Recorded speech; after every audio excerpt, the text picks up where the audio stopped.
Lahat ng ano nila may gurulong yun. Paano kayo nagkaibigan ni Diwata? Saan kayo nagsimula? Sa ilalim ng tulay, syempre, ano, panahon ng mga kabaklaan noon, syempre. Eh sila mga nakita ko dyan sa tulay. Bali, ayun, nakigrupo na rin ako sa kanila.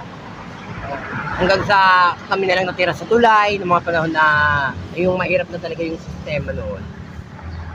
Ganun yung umpisa ng pagkakaibigan namin. Hanggang sa, ayun nga yung na-viral kami sa 24 oras, yung nahiwa yung mukha niya. Ako talaga yung kaaway noon, pero pinagtanggol niya lang ako, ganun siya kabait.